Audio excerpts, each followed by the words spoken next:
We must all prepare together. We must all act together, and we must all succeed together. Excellencies, as we prepare to face this challenge, let me briefly share India's experience of combating the spread of this virus so far. Prepare, but do not panic has been our guiding mantra. We were careful to not underestimate the problem, but also to avoid knee-jerk reactions. We have tried to take proactive steps, including a graded response mechanism. We started screening entry into India from mid-January itself, while also gradually increasing restrictions on travel. The step-by-step approach has helped avoid panic. We have increased our public awareness campaigns on TV, print and social media. We have made special efforts to reach out to vulnerable groups. We have worked to quickly ramp up capacity in our system, including through training our medical staff across the country. We have also increased diagnostic capabilities. Within 2 months, we moved from one major facility for pan-India testing to more than 66 such labs, and we have developed protocols for each stage of managing this pandemic. For screening at entry points, contact tracing of suspected cases, quarantine and management of isolation facilities, and for discharge of cleared cases. We also responded to the call of our people abroad. We evacuated nearly 1,400 Indians from different countries. We also similarly helped some of the citizens of our neighboring countries. We have now built a protocol for such evacuations, including carrying out testing by our mobile teams deployed abroad. We recognize that other countries would be also concerned about their citizens in India. So, we briefed foreign ambassadors about the steps we were taking. Excellencies, we fully recognize that we are still in an unknown situation. We cannot predict with certainty how the situation will unfold despite our best efforts. You must also be facing similar concerns. This is why it would be most valuable for all of us to share our perspectives. I look forward to hearing your views. Thank you. Thank you very much. I now request His Excellency President Ghani to share his thoughts with us. Thank you, Mr. Prime Minister, again and thank you for taking this very important initiative. All that is normal is disrupted, and all that seems solid is melting into thin air. We are into unknown territory, and our vulnerability, Excellency, comes from our openness. Our greatest vulnerability is that we have an open border with Iran, one of the major centers, and the flow cannot be stopped. And the province of Herat is become the central node for preventing the spread and diffusion of this deadly disease to the rest of South Asia. I have the following 5 proposals. 1, modeling of diffusion impacts and scenarios for management. Unless we model the diffusion, we will be facing assumptions from China or the United States or Iran are not suitable to our situation. I request the task force of SAARC to be able to do this. Second, telemedicine, because the second and third order impact of this, particularly on poor and vulnerable and women, is very significant.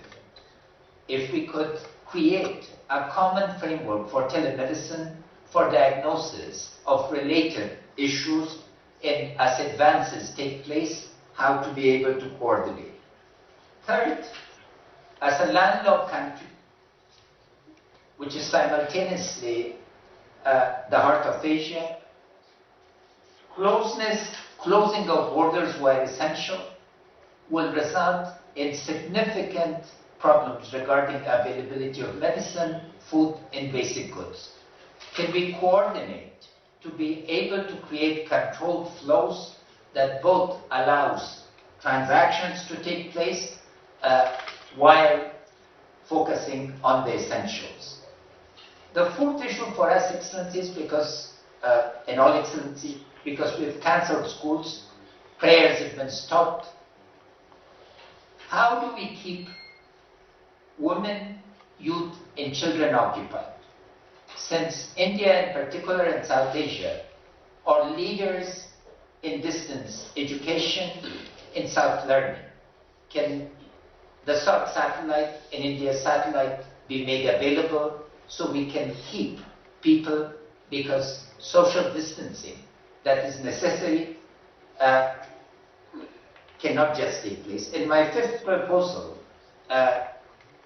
Prime Minister, distinguished Prime Minister, since India is both a very important member of SAARC and a member of the Shanghai Council, Cooperation Council, and Shanghai, both with China, that is our deepest sympathies, in Iran. Can we coordinate between SAARC and the Shanghai Cooperation Council through your initiative?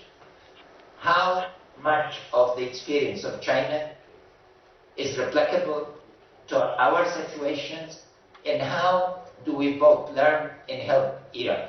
I thank you again for this opportunity. Our conditions, being one of the poorest countries and conflict prone, require learning, particularly from how you upscale the existing programs. We have a program across the country called Health, that is basic health, and if there are other countries that have upgraded their basic systems to cope with this, we'll be extremely grateful for learning and yet sharing our experience. Thank you, Excellency. Thank you, Excellency. I now request His Excellency President Soli to make his remarks. Bismillahirrahmanirrahim. Assalamu alaikum wa rahmatullahi wa barakatuh. Good afternoon. I too wish to begin by thanking Prime Minister Modi for this timely call for a regional initiative to combat the increasing threat of COVID-19 in the SAARC region. In times of crisis, we do come together.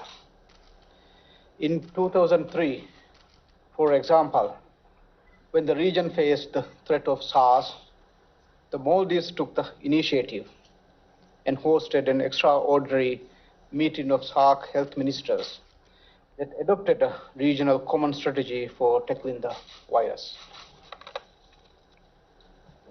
No country on its own can succeed in combating the virus. It requires a shared response at an unprecedented scale.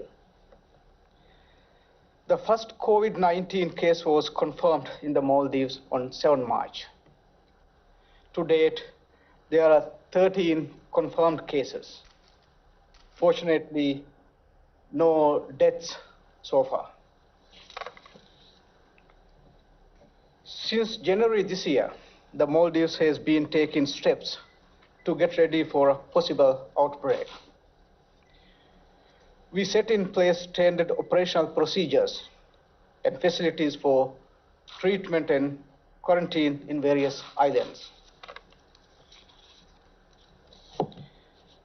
In the event of major outbreak in the country, our health facilities will have to cope with the care needed for both our residents and the thousands of tourists who visit the Maldives every year. Our priority now is to use precautionary measures to contain the virus as much as possible so as not to overburden our limited resources. The unique geography of the Maldives will always present itself both as an opportunity as well as a challenge.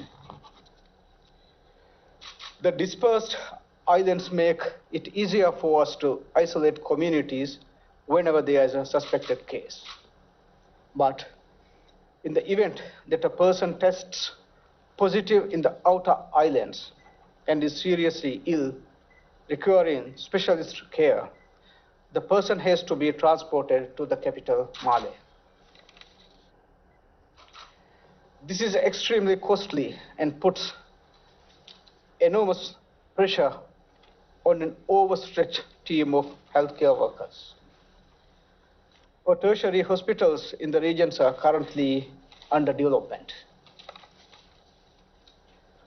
Shortage of healthcare professionals in general and shortage of specialist doctors in particular are always major challenges, and in a crisis such as this, these challenges are several times greater.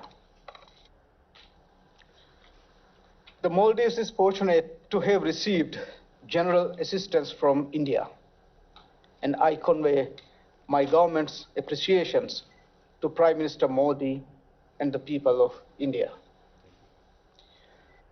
We have received medicine and a visiting medical relief team to work with Maldivian healthcare professionals.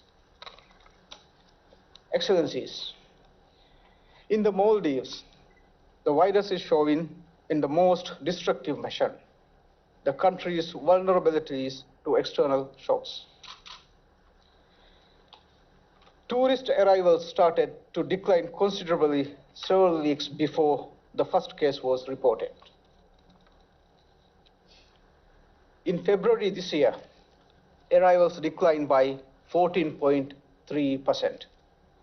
And in the first 10 days of this month, arrivals have already declined by 22.8%.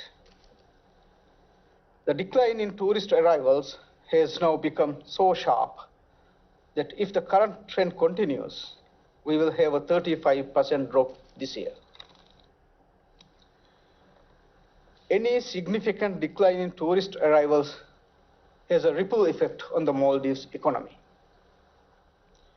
Tourism contributes over a quarter of the country's GDP and is the source of well over 2/3 of foreign currency to the country.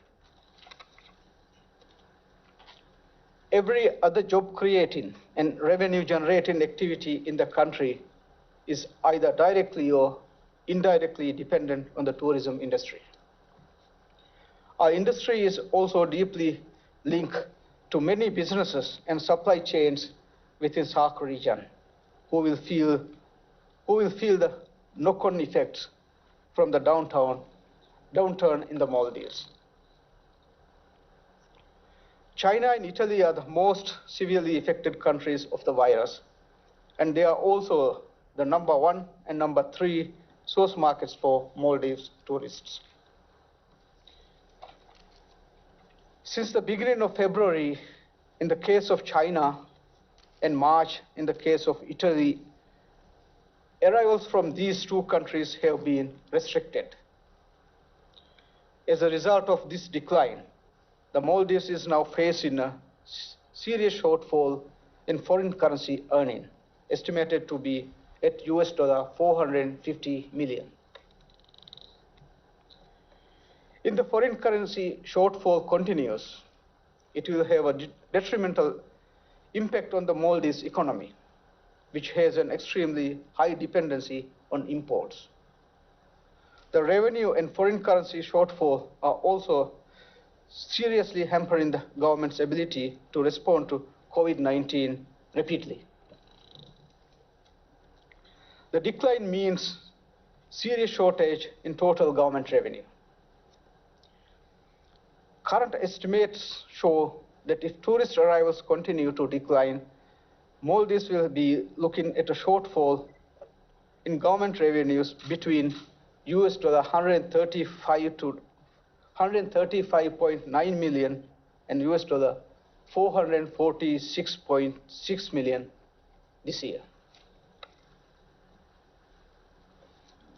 I am therefore in full agreement with Prime Minister Modi on the need to formulate a comprehensive regional strategy.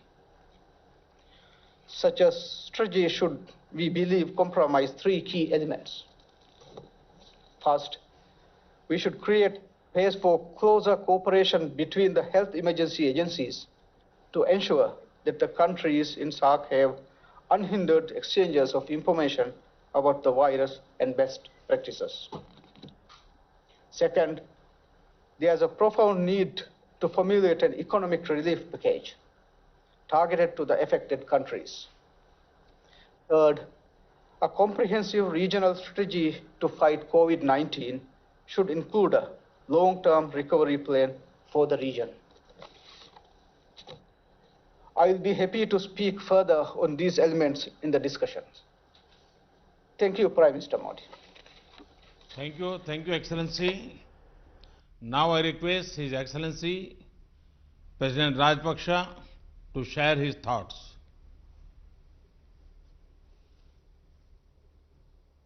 Good evening, Excellencies.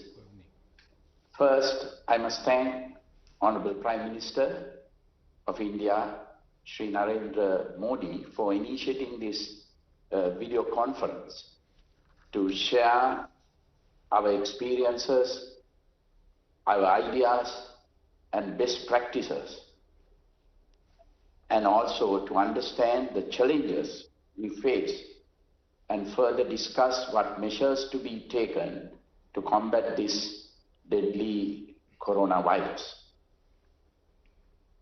Our biggest challenge is to stop or minimize the virus entering into Sri Lanka and control the spreading of the virus within Sri Lanka. For this purpose, we have banned tourists and other people entering Sri Lanka, especially from EU countries and also South Korea, Iran.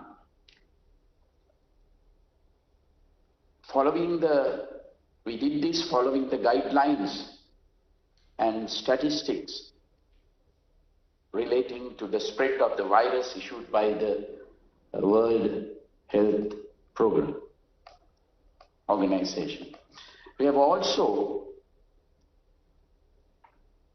taken steps because we have a large number of Sri Lankans working especially in Italy and South Korea.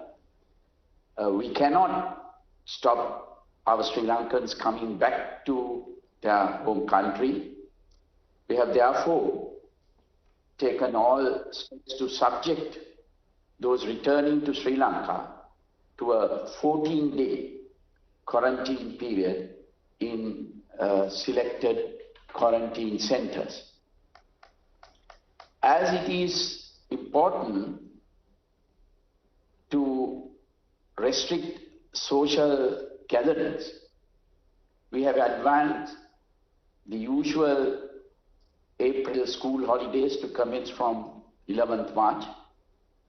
Further, we have closed all universities and other educational institutes, also with the aim of minimizing social interaction.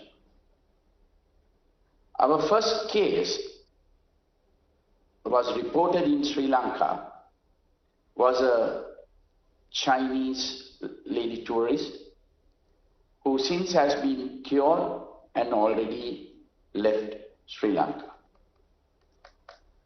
The first Sri Lankan to be infected was a tour guide who had contracted the virus from a few Italian tourists who have already left the country.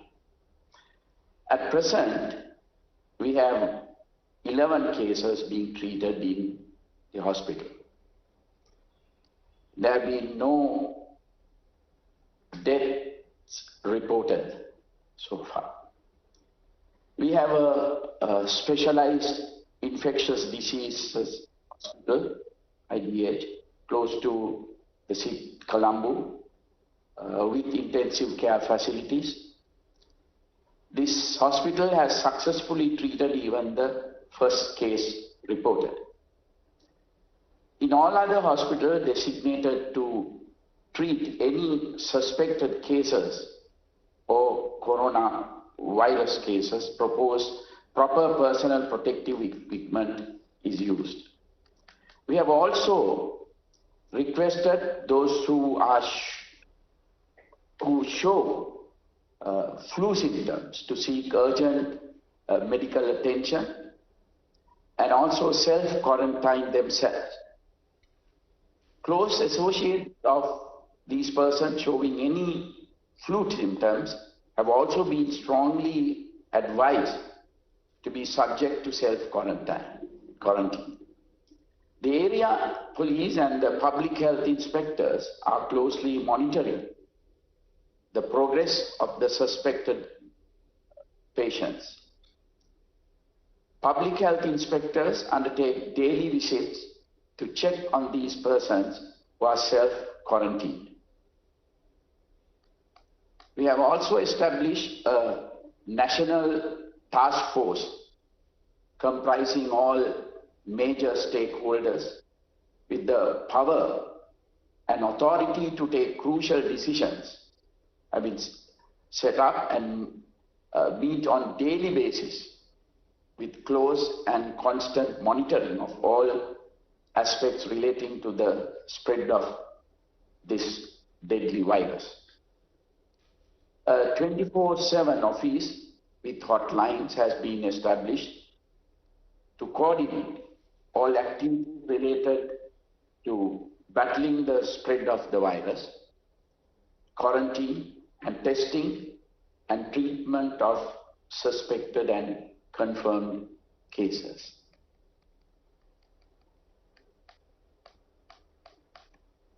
Government of Sri Lanka has taken some additional steps to effectively meet this unforeseen disaster.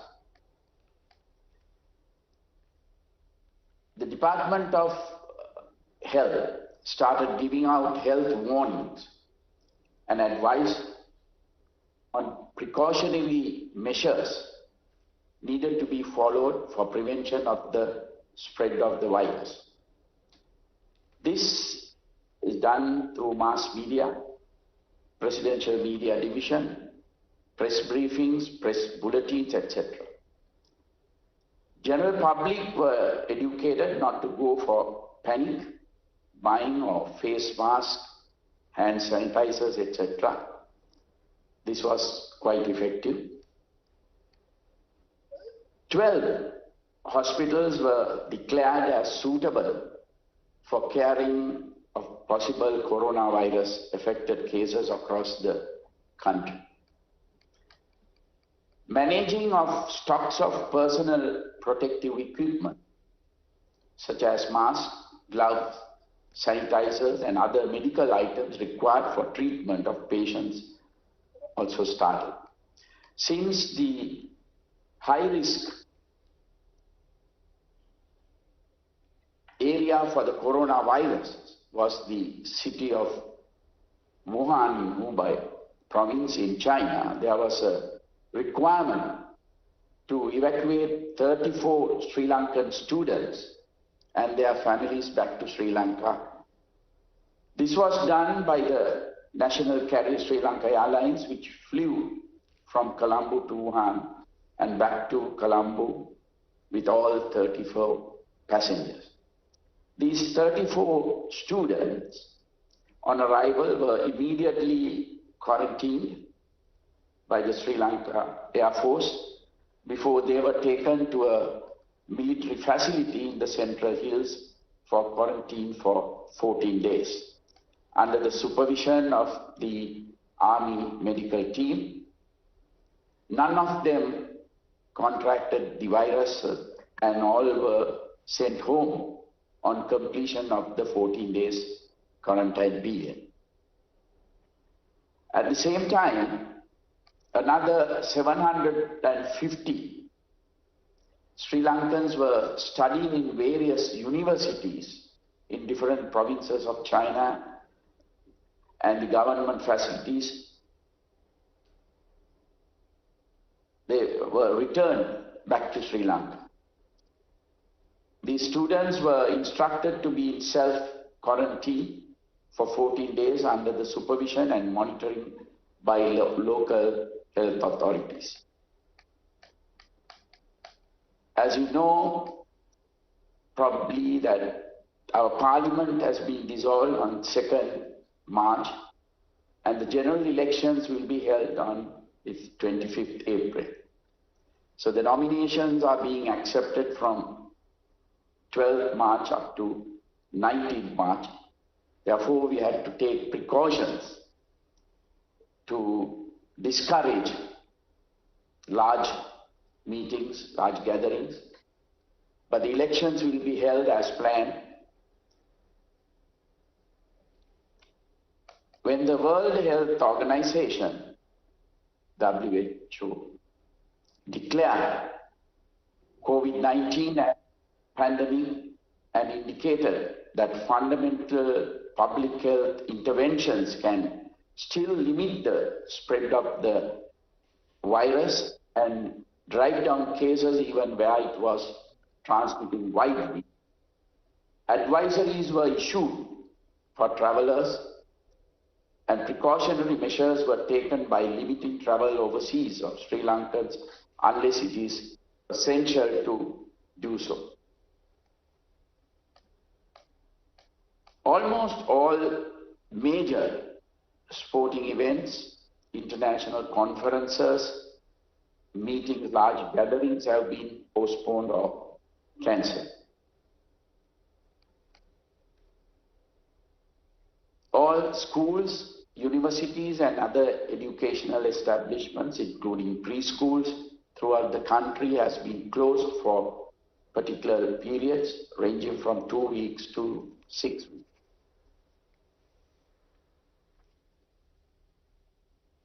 Even gatherings for religious purpose have been stopped by respective religious leaders, initially for 2 weeks.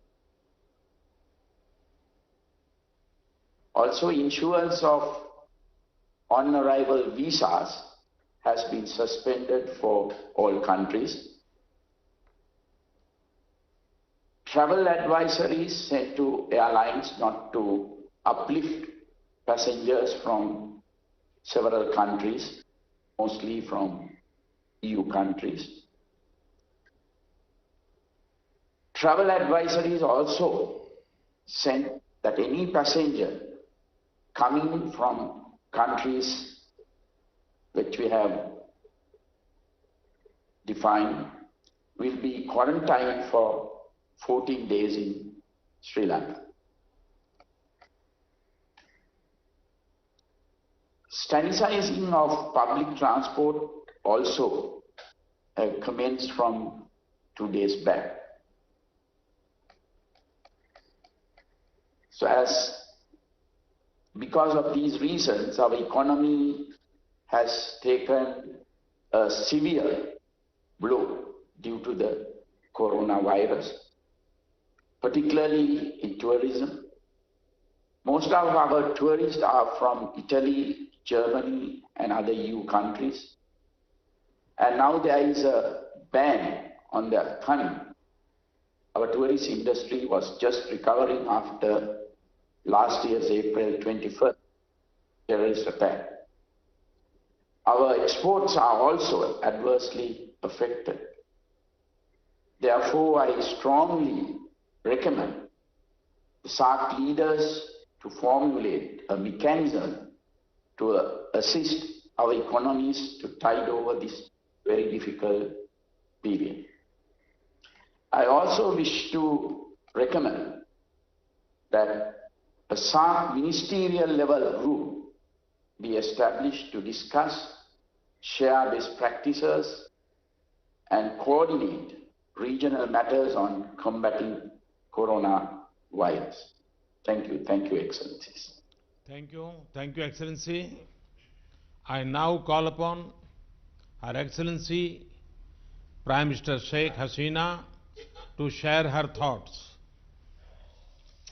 Thank you very much. Good afternoon to all the SAARC leaders. First of all, I thank Prime Minister Modi for taking this initiative. I also thanks for bringing and hosting 23 of our students from Wuhan along with Indian students during the quarantine period. We need to devise a strong SAARC-wide strategy to fight this public health threat and to protect our citizens. We successfully prevented entry of the virus through strong surveillance and rigorous checkup at all international airports, seaports, and land ports. As of now, we had only 3 COVID-19 imported cases. They have already recovered. There are 2 new imported cases from Europe. We have no local or community transmission of any COVID-19 case. We have set up a national committee to provide guidance to concerned people from all ministries at all levels. We have also undertaken massive awareness raising campaigns everywhere in Bangladesh through all available medias, including social media. My party workers at all levels are active in awareness raising. Local body representatives are vigilant to enforce home quarantine if necessary. We have kept 4 newly built hospitals, including the Kuwait Motri Hospital in Dhaka, dedicated to exclusively deal with COVID-19 patients. In addition, there is one more hospital in Rajshahi to exclusively handle COVID-19 patients. We have also earmarked separate beds in every hospital in all districts to treat COVID-19 patients. A few vacant buildings have been identified where makeshift hospitals can be established in case there is any such need. We also have trained health workers at Upazila levels. School children are also being trained to follow necessary personal hygiene. We have stockpiles of testing kits, infrared thermometers, isolation gowns, and masks. Excellencies, I have some proposals that all SAARC countries need to cooperate and collaborate closely to fight this pandemic. We need to force collaboration through our collective capacity, expertise, and resources. We are ready to share our capacity and expertise as well as the best practice with the SAARC countries, including providing logistic support if required. To continue this dialogue at technical level, our health ministers, health secretaries, and relevant health experts can also have this kind of video conferences to discuss specific areas of cooperation. WHO Southeast Asia Regional Director may be invited to these video conferences. We believe it is extremely important to establish an institution to prevent and fight against any public health threats in South Asian region in future. In our SAARC charter, it is already there about the healthcare. So we can work together for future, and in future any problem arise, we can work together and we can exchange or share our experience. And Bangladesh will be happy to host such institution if you all kindly agree. Excellency, I really thank you very much, especially Prime Minister Modi, to take the initiative, and also I appreciate that after a long time all the SAARC leaders get together. So it's a very crucial time for all of us. So we have to think about our people's goodwill. So I hope that this will show a new dimension or path to help our peoples of all our country and all the region. Thank you very much. Thank you, Excellency. I now request His Excellency Prime Minister Oli to make his remarks.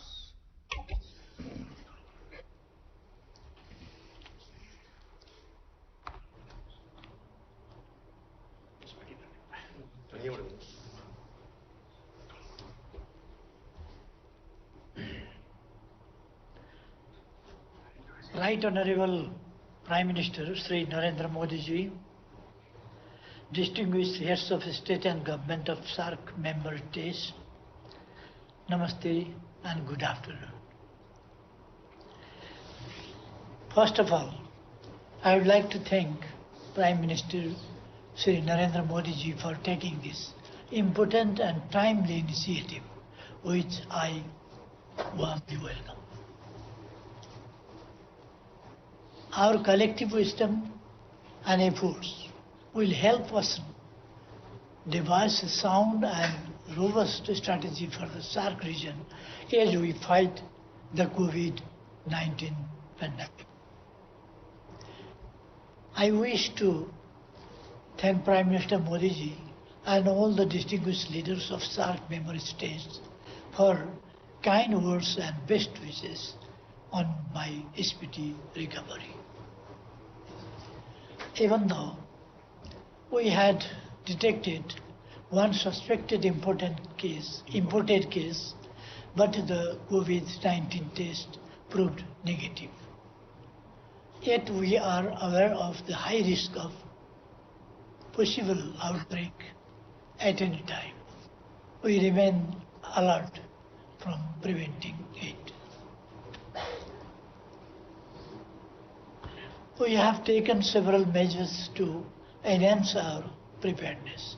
Our efforts at the moment are geared towards preventing this disease to enter into our country. Our national efforts, I am personally overseeing and guiding the government efforts. Multi-agency coordination committees have been set up at the center, provinces and local levels to mobilize government efforts in the synergetic manner. We have restricted international movements, visa on arrival facility for all foreigners and non-resident Nepalis with foreign passport has been suspended. Movement of this country, movement of third country nationals via land routes has been suspended. Swab test PRC health certificate is made mandatory to obtain visa from Nepali missions abroad for essential travels to Nepal. We have suspended issuance of work permit for Nepali nationals for overseas employment. International passengers are required to go through the screening process at the health desk at the international airport. There are provisions for self-quarantine for certain categories of travelers. We are strengthening quarantine facilities in all provinces, hospitals, and arranged isolation wards and intensive wards for treatment. We are enhancing capacity of hospitals. Health workers are being provided with personal protective equipment and necessary incentives to motivate them. All the permits for mountaineering expedition for spring 2020 have been suspended and all major international conferences have been postponed.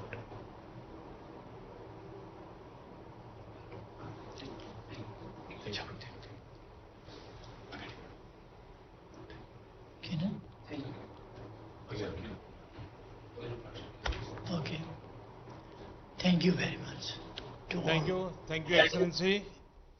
Now I call upon His Excellency Prime Minister Dr. Lote Shering, who is an experienced surgeon. Prime Minister Shering, we are all keen to hear you. Please.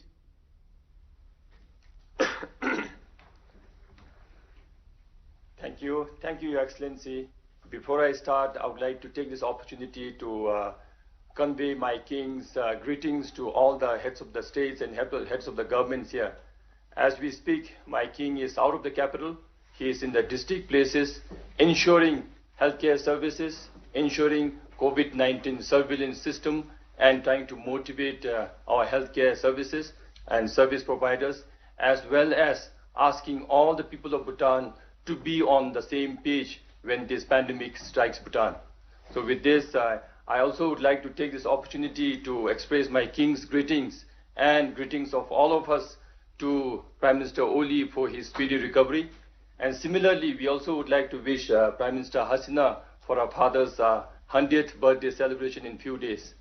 So with this, I would like to thank Prime Minister Modi for your excellent leadership to bring all of us together, because togetherness is required at all times. But when the whole world is fighting one common disease that we cannot see with our naked eyes, I think it's very important that all of us come together and leave behind our differences. And number two, I think it is very important that we communicate very clearly on this. Communicate between all the leaders of the world, communicate between central government with local government, communicate with the health planners and the people of the nations. So I think this is very timely, and I would like to thank Prime Minister Modi ji for your excellent leadership on this. To tell my colleagues on the experience of Bhutan on the lone COVID-19 positive that we had, it was the 5th of this month, last 5th of March evening, we had one lone imported case, a Bhutan lover, a Bhutan visitor who wanted to visit Bhutan, came to Bhutan, and then on the 3rd day of his visit, he showed some very abnormal signs, symptoms, and then on suspicion, we found out that he was COVID-19 positive by evening. Yet we wanted to confirm it, and the confirmatory test came just before midnight, around 11:30 p.m. By then, our health officials had all gathered in the ministry. Even my king also came to the ministry, and we all started because we knew that we had the first confirmed positive case. So throughout the night, we worked very hard. Our surveillance system that was already in place was initiated, activated overnight, and starting midnight till 7 a.m. the coming morning, that is 6th of March, we managed to trace the whole path of the first positive case. We managed to identify all the 48 primary contacts. We managed to send all the contact tracers and surveillance team to their respective places and inform them of the importance of house quarantine that first morning. And then as the day unfolded, we managed to pull them out and bring them to the formally identified quarantine facilities. So over 78 hours, we managed to identify all 48 primary contacts from 3 different parts of the country wherever our tourists had visited. And we also managed to initiate the medical team that we had identified to treat in case if he had a positive case. And then he was isolated and treatment started. And it all happened because our health ministry under Minister Dichen's leadership, everything was planned beforehand. And then our king was also awake the whole night trying to coordinate the whole thing and bring all the primary contacts together. So we do not wish to have positive cases in any countries, but to have a positive case in this manner and to be able to identify all the primary contacts and isolate them, I thought was a huge success that we brought in. Then starting from there, we managed to treat him, take care of him very, very well. And his family wanted the patient back home. So he was successfully air evacuated day before yesterday, and he reached his hometown last night actually. So we wish him a speedy recovery. All the people of Bhutan send our sincere prayers for his speedy recovery. But the fact is, since as we all know and as all the heads of the country shared here, this is an uphill task because we really don't see our enemy. This pandemic that is challenging all of us do not follow geographical boundaries. That's why, as I said, it's very important for all of us to be on the same page. And as we all know that it affects the elderly people, and it affects more people with comorbid conditions.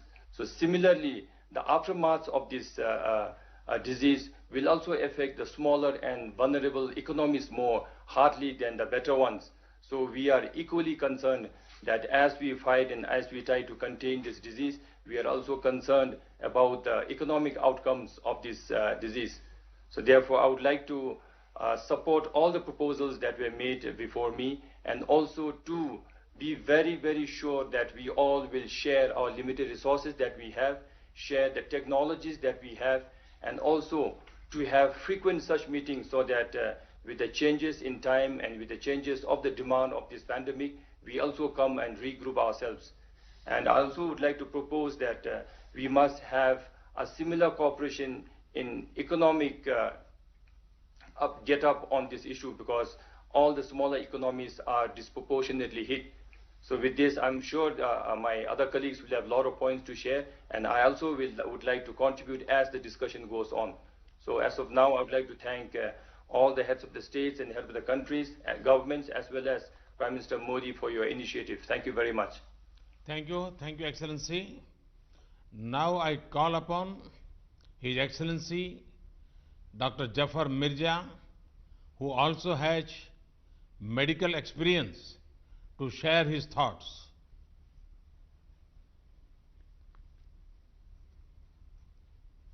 Bismillahirrahmanirrahim, and Assalamu alaikum to honorable heads of state and government and Secretary General SAARC. First of all, I would like to wish good health to His Excellency Prime Minister of Nepal. Your Excellencies, the COVID-19 pandemic is one of the most serious global health emergencies witnessed in the last 100 years.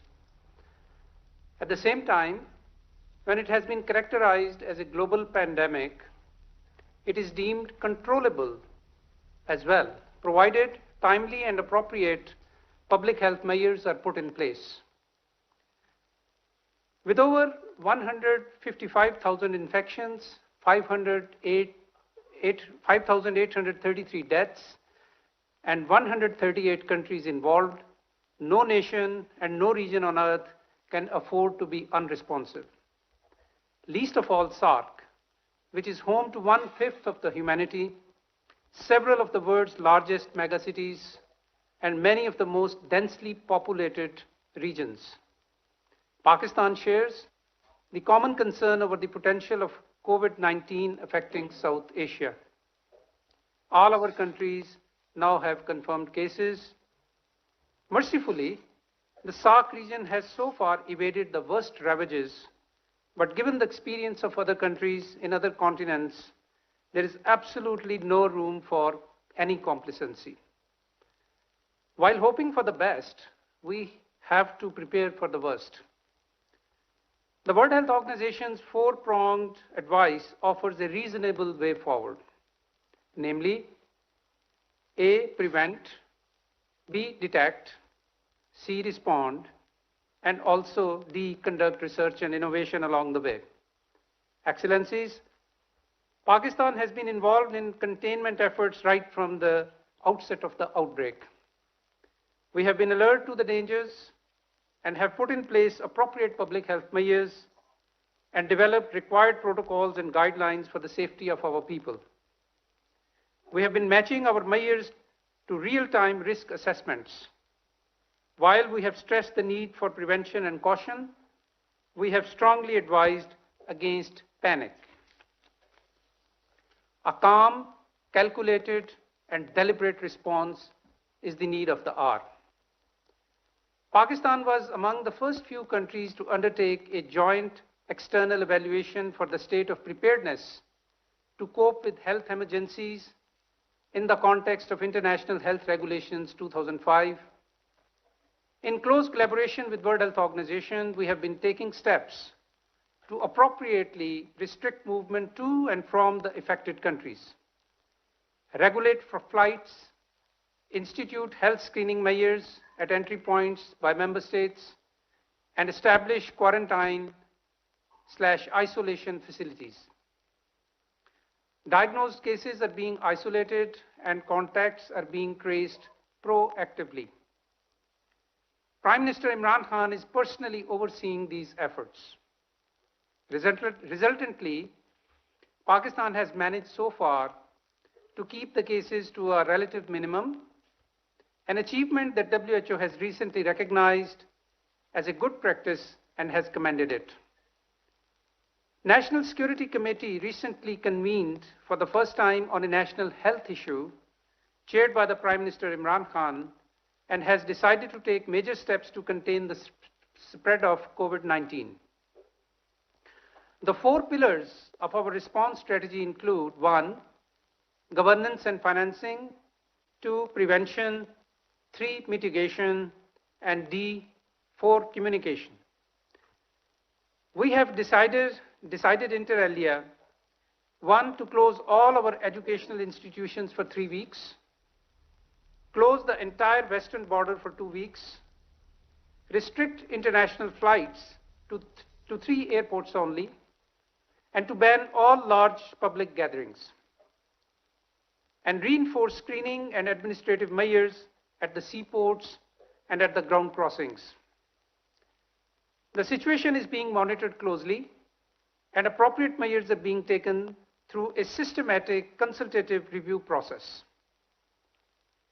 The National Disaster Management Authority has been mandated to lead the interagency effort, and command and control centers have been established at the federal and provincial levels.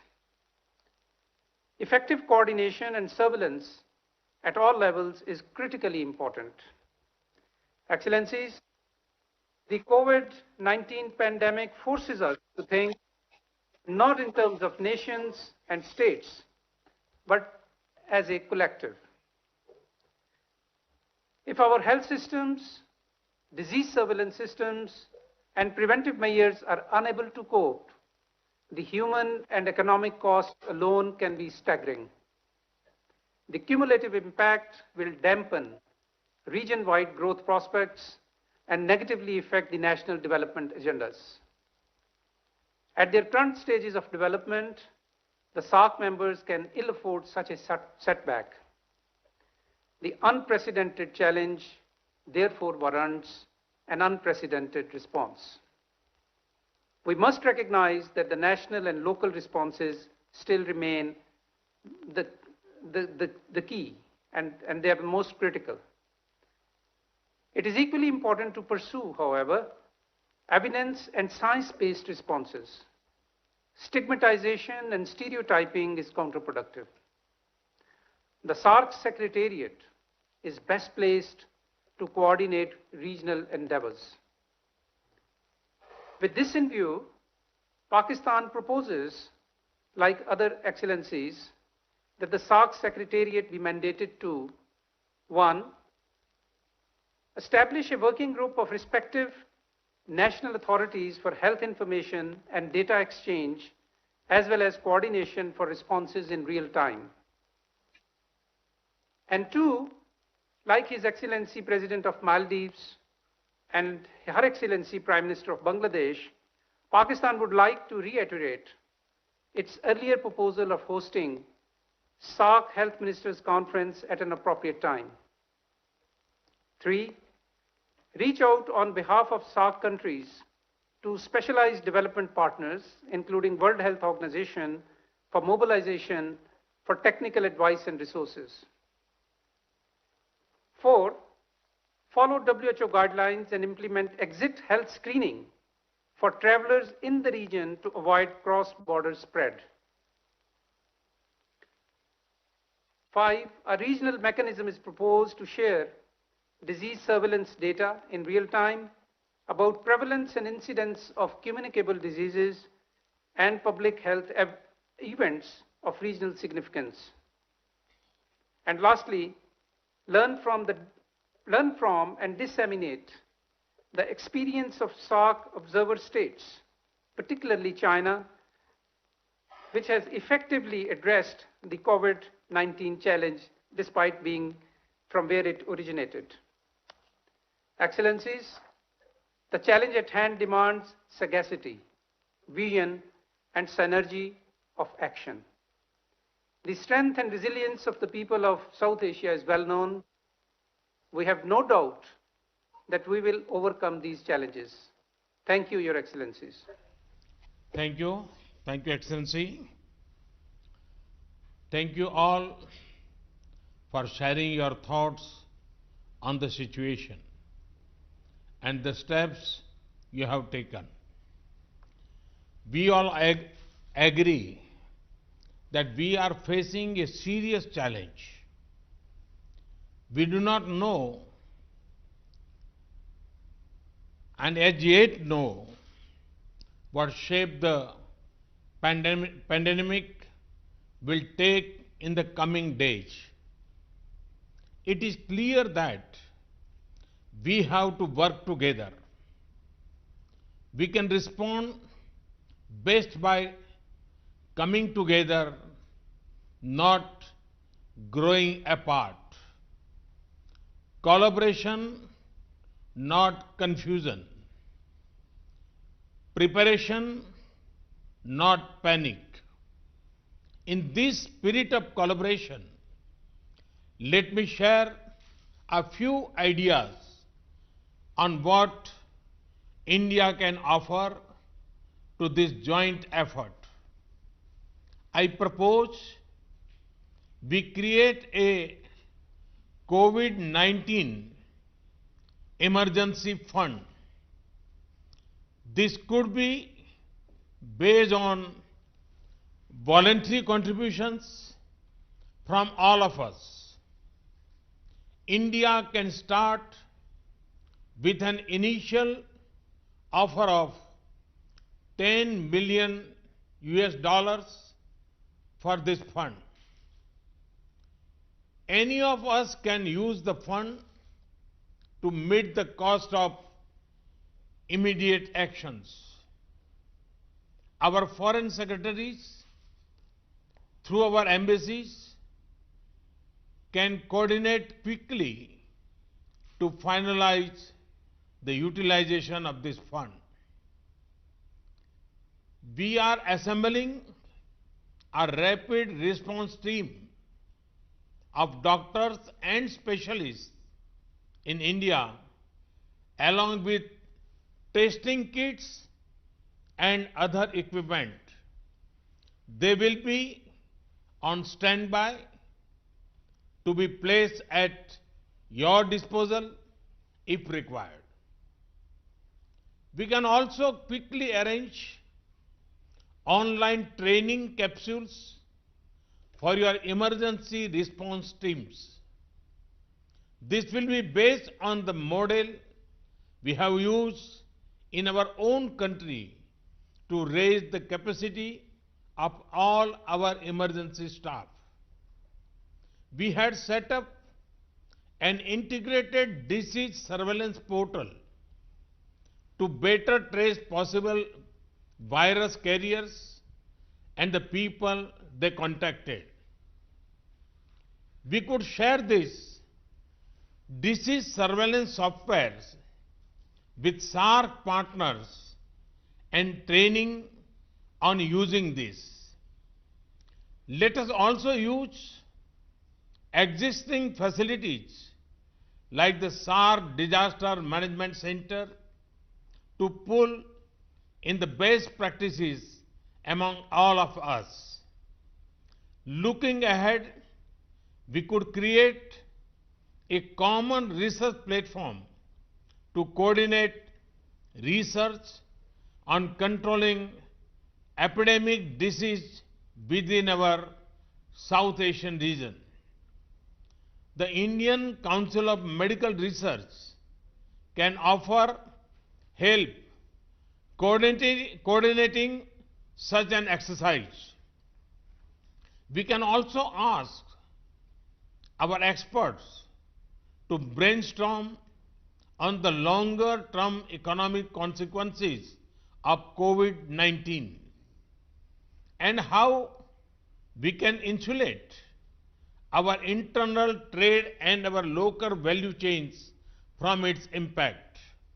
Finally, this is not the first nor the last such pandemic that will affect us. We can also ask our experts to brainstorm on the longer-term economic consequences of COVID-19 and how we can insulate our internal trade and our local value chains from its impact. This can help to prevent such infections from spreading across our region and allows us to keep our internal movements free. I call upon His Excellency President Ghani to share his thoughts. Well, thank you, Mr. Prime Minister. Thank you, all heads of state and government, and Dr. Mirza. The number of cases in Afghanistan is 16. No deaths, and as of yet, they're in 5 provinces. But the case I make is the following. Our refugees from Iran are being sent back in droves. I would like to make the case that dealing with this flow in the Herat province, 3 provinces, particularly Herat, Nimroz and Farah, is a regional challenge. Because thousands of people are coming from an infected area in the period in which the incubation takes place and the detection takes place. So we'd like to offer, particularly the Herat province, where we're making major efforts, as a model. In terms of organization, our National Security Council I've chaired a number of times, and we've created a task force under the Vice President in all the provinces. We are reorganizing our budget, etc. But let me welcome your initiative. We would like to be delighted to contribute to this voluntary fund. But the phases, Mr. Prime Minister, we would suggest we need to think about the next 6 months as one period where the pandemic is likely to unfold. Thank God weather is going towards warming, and it's shown that there are negative consequences. But the vaccine is not likely to develop sooner than a year or to 18 months. During this period, whatever we can do in the way of prevention is necessary, but the second and third order consequences of this on our social fabric, on our economic transactions, and others really requires thinking through. The impact on poverty, which all of us, and you, Mr. Prime Minister, has taken such a leading role in this, is likely to be negative. So how do we think through in ways to be able to protect the most poor and the most vulnerable? Because of that, we welcome very much your task force and ways of collaboration in return to this issue of being able to deal with. The third order issue is, while all these measures, and we've resorted to control of borders, the disruptive impact of this, what are ways to be able to generate economic transactions and activities? And here again, there is need for considerable thinking. We would like to support the meetings by video conference at the ministerial level. We would like to thank the Secretariat for their vital role. But the most important issue is that both pandemics, and particularly climate change, are upon us, and without SAARC coordinating as such, our vulnerability will increase. Once again, Mr. Prime Minister, let me thank you for convening this meeting and for the follow-up actions, and we would always be ready and willing to collaborate and to welcome coordination, learn from the best practice, and contribute to it as this global crisis unfolds. Thank you, Excellency. I request His Excellency President Soli to make his remarks. Thank you, Prime Minister. First of all, I welcome Prime Minister Modi's proposal, especially on preparation and longer-term economic recovery, and to form a COVID-19 emergency fund. As I mentioned in my opening remarks, we believe that a common approach should address the following challenges. First, to ensure rapid response and sharing of experience and expertise. We should create space for closer cooperation between the health emergency agencies to ensure that the countries in SAARC have unhindered exchanges of information about the virus and best practices. The Maldives has already received technical and material support from India, as I have highlighted earlier. I would also like to thank the government of India for evacuating 9 Maldivians from Wuhan. It is time that bilateral cooperation of that nature be expanded to regional level, where every country would benefit. There is a profound need to formulate an economic relief package targeted to the affected countries.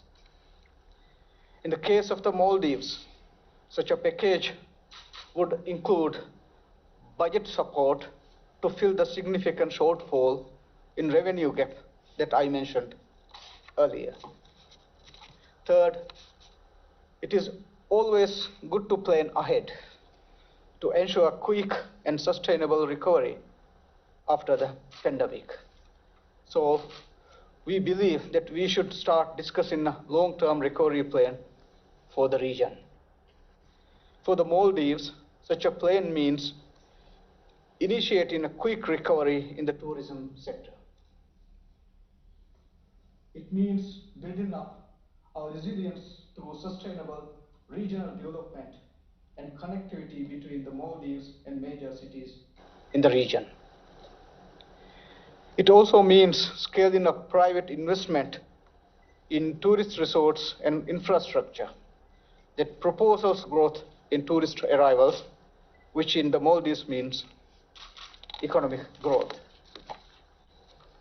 Thank you, Prime Minister, once again for convening this meeting.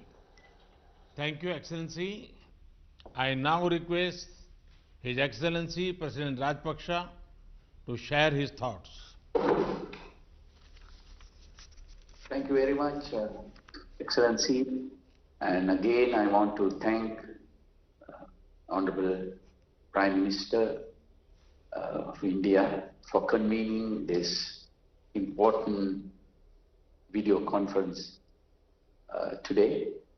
And we learned a lot of lessons from all the participants, and I thank all the heads of state for sharing their experiences and also good practices. And also I want to thank you, Excellency, for the series of assistance that you have proposed, especially the raising fund, COVID fund, and also we all know there's a shortage of testing kits and other equipment, not only within this region, or all over the world.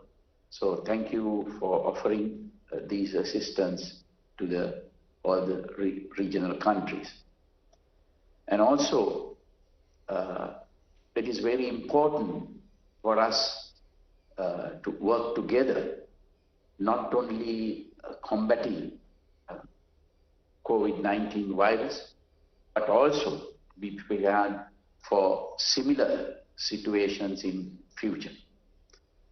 We have to understand that it's very important that the social awareness is very important in these type of situations.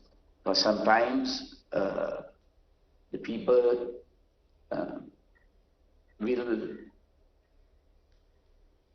sometimes we have to take steps that sometimes the people can misunderstand these steps. Therefore, I think it is very important to all the time educate the citizen of the steps that we have to take for to prevent this type of situation. At the same time, it is important to control rumors, and also that will lead to panic. It is important to control our borders. That is the major steps that we have to take. It's a difficult one, but we have to take those measures to effectively control the situation. And also it is very important to have one place to disseminate information to the people, and also to decide on steps that we take. Otherwise it will lead to confusion among the citizens. Again, I want to thank Prime Minister of India for taking this action, and we hope that we can work together in future to counter any adverse situation. Thank you very much, Excellency. Thank you, Excellency.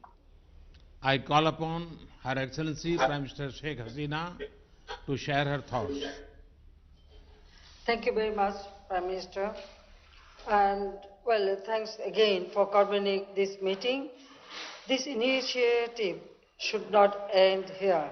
It should continue through our officials, also our health experts. They can work together and they can continue the discussion how we can combat at present situation or the challenge of COVID-19 and other diseases. Let us not forget how we all are interconnected in today's world. Now, whole world is suffering, and the people. I think this is for the first time it happened. Because of this COVID-19, now people from everywhere, actually the whole world become very much worried about it. So the initiative within us, the South Asian country, it is excellent idea, and we should find out a strategy, and I really appreciate and we welcome your ideas and initiatives. I mentioned that this third official can work and they can activate all these ideas, and also our experts can join together, because I feel that we need to work together jointly in close collaboration for addressing these challenges. I feel that our joint effort, we can save our people and also we can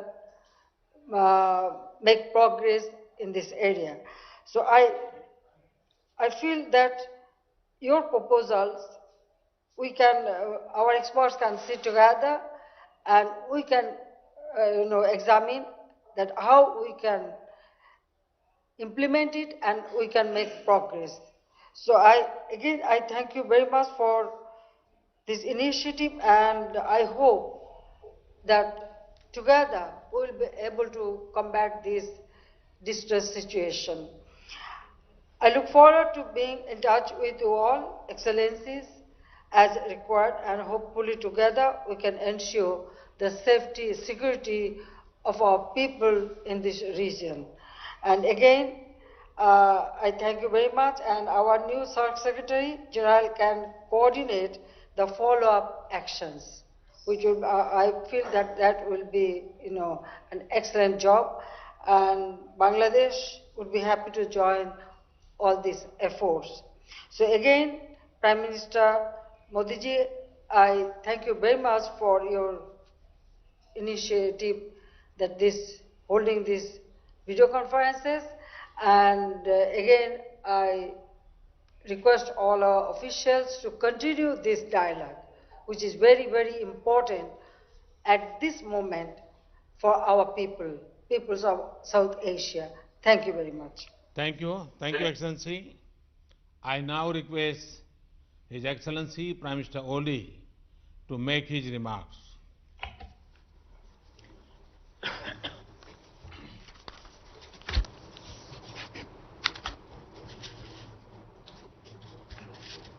Thank you, Excellency Narendra Modi ji, the Prime Minister of India.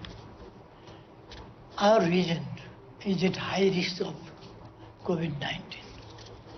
The epidemic knows no boundary, no nationality, and no region. Therefore, we need to devise ways to combat this pandemic collectively. It is a common challenge and it demands common efforts. First thing is awareness creation. Community-based organizations and medical and non-medical volunteers could be mobilized in raising awareness and supporting government agencies. We have to appeal to our people to avoid non-essential foreign travels and to avoid attending mass gatherings and other large-scale events.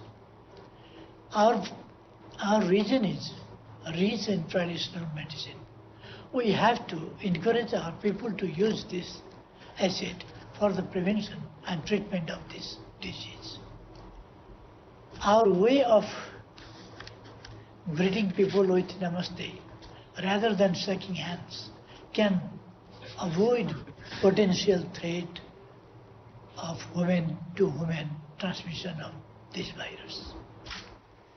I believe that our region holds a good stock of emergency medical supplies, well-trained medical professionals and laboratory facilities. These would be deployed at the call of any member state of SAARC in urgent need.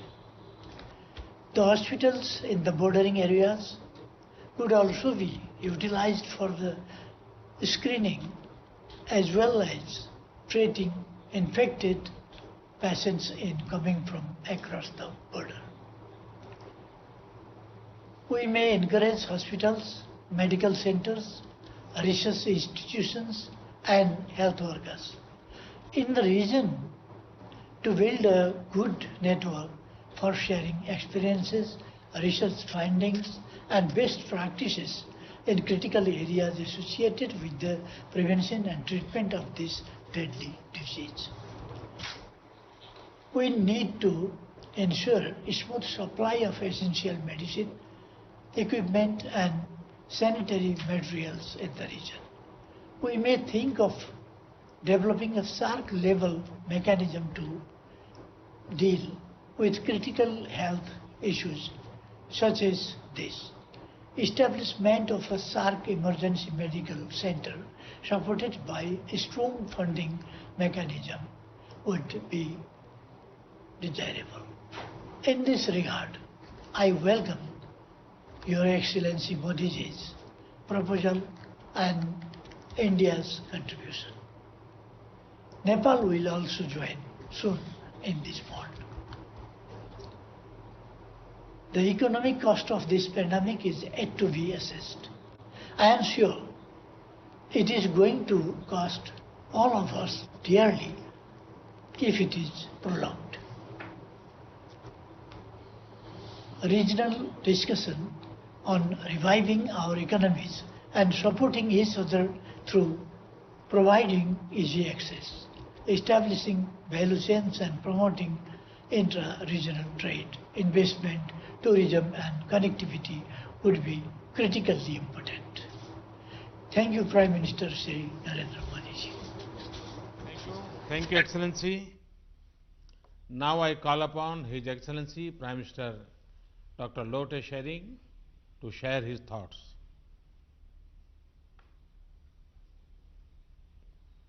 Thank you. Thank you once again. I personally feel that this is a wonderful opportunity for all of us to share our personal opinions. And I also would like to take this opportunity actually to thank all the healthcare providers who are in the forefront fighting this war with the unseen enemy. And I also would like to send prayers and condolences for all the dear thousands of lives lost. I would like to thank Prime Minister Modi's initiative in getting all of us together, as well as proposing to have emergency COVID-19 relief fund.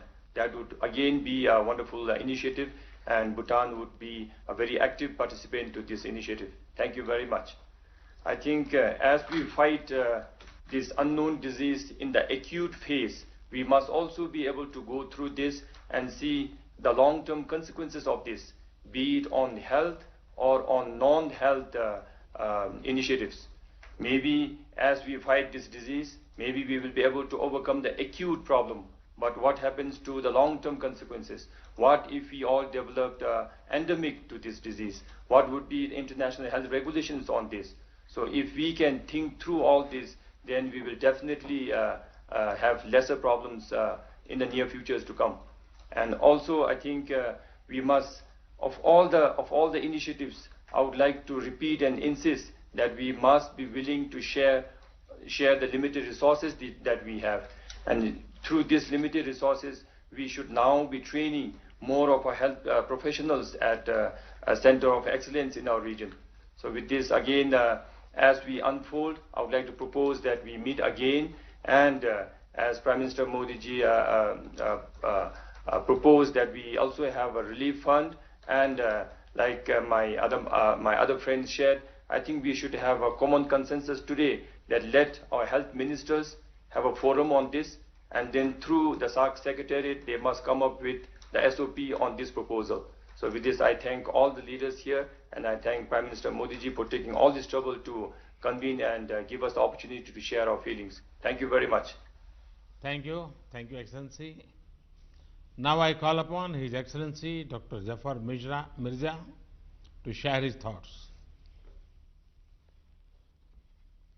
Thank you, Your Excellency, Prime Minister Modi, and thank you for your suggestions. I think it has been a constructive and insightful discussion that we had today, and I hope that we can keep up the momentum. And I think that it is important that in SAARC countries we give public health a chance to bring us together. Let me, as a public health person myself, say that in the context of health emergencies, we need to take a proactive approach. We should not wait for emergencies to happen and outbreaks to take place and then to start our preparations. Often, all of our health systems are undergoing reform in our countries. But what we forget in this reform process is that we also have to invest in health emergencies, preparation, response, and recovery. So if we need to take a proactive approach there, and that's what we are now doing in Pakistan. I would also like to mention that the SAARC region generally remains a least integrated region in the world. I'm stating the obvious. The last SAARC summit was held in Nepal in 2014, and our health surveillance mechanisms are fragmented, and necessary regional cooperation and coordination mechanisms are largely conspicuous by their absence.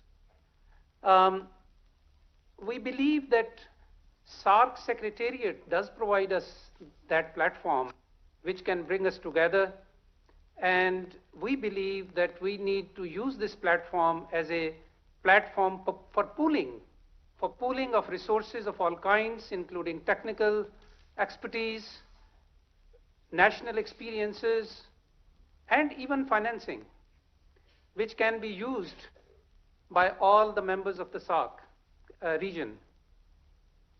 Your Excellencies, I would also like to mention that we hope that during this COVID emergency, our member countries will provide access to emergency assistance to all our regions in our countries, because equity in health is a fundamental principle of public health. In this regard, let me say that it is a matter of concern that COVID-19 has been reported from Indian-occupied Jammu and Kashmir. And in view of the health emergency, it is imperative to also address the point that His Excellency President Ghani made, and we understand his concern about the border crossings and their closure.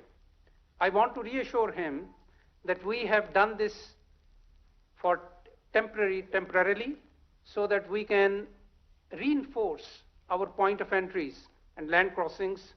And this is exactly in the light of the WHO guidelines and the steps being implemented by regional states to contain the spread of the virus. This is a temporary measure. I assure you, Pakistan remains cognizant of Afghanistan's needs and requirements. And I assure you that the essential supplies, including food and medicine, will be allowed through as the requisite surveillance and screening mechanisms are put in place. I thank you very much. Excellencies, thank you once again for your time and your ideas. We have had a very productive and constructive discussion today. We all agree that evolving a common strategy is critical to handling such challenges. And we agreed to find cooperative solutions. We will share knowledge, best practices, capacities, and where possible, resources. Some partners have made specific requests, including about medicine and equipment. My team has taken careful note of this.